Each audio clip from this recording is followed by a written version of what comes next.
Ayun, good day mga idol, mga katoda. Ayan, nagluluto po kami ni Mrs. ng adobong kangkong.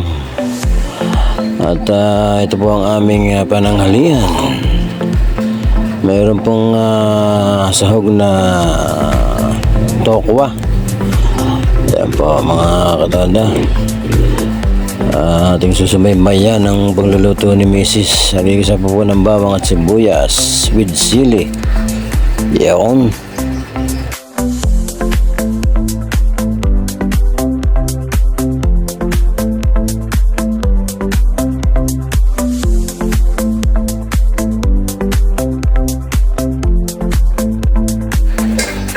Ayun.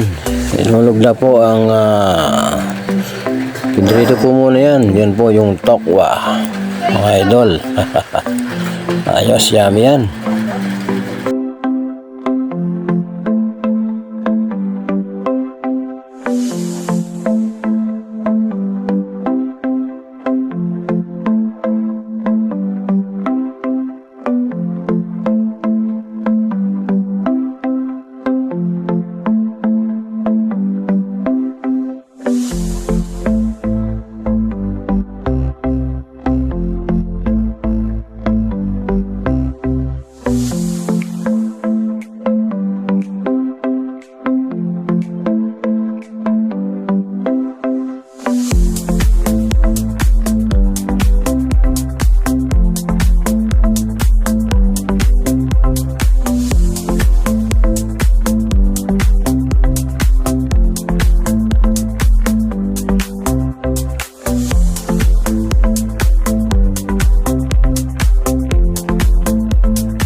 Ayun o, nilagay na po yung oyster sauce. Yan po yung pampasarap ng sabaw. Medyo may konting sabaw at malapot-lapot. Oyster sauce. Oyster sauce baka naman.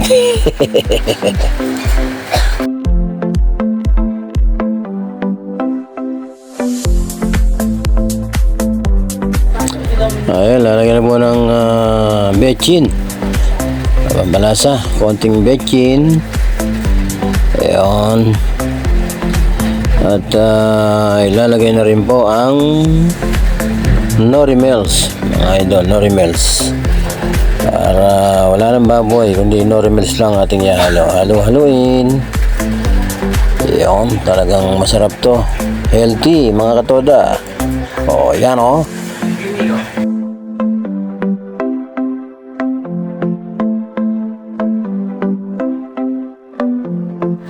Ayun po mga katoda. At hinilagay na nga po, hinulog na ang kangkong. Yan, talbos ng kangkong. Yan na po ang pinaka masustansya. Healthy mga idol, mga katoda. Ayan, ang adobong kangkong. Makita, daming kangkong. Favorite po ng aming family. Basta gulay, healthy, favorite ng aming family, mga idol. Ayos. Tuloy ang pagsubaybay.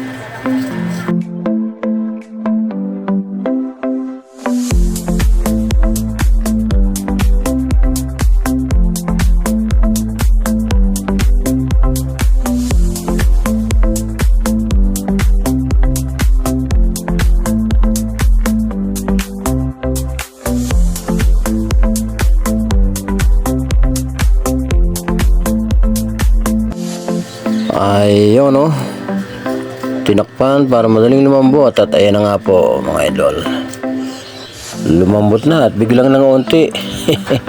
Ibig sabihin malapit nang maluto mga idol.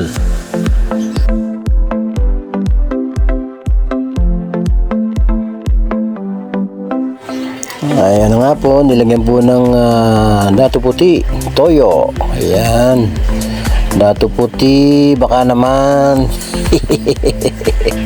Ayun, okay mga idol. Adobo na yan. Adobong kangkong na. Yes, healthy and yummy sa pananghalian. Pwedeng pangagahan, pwedeng panghapunan, mga katoda.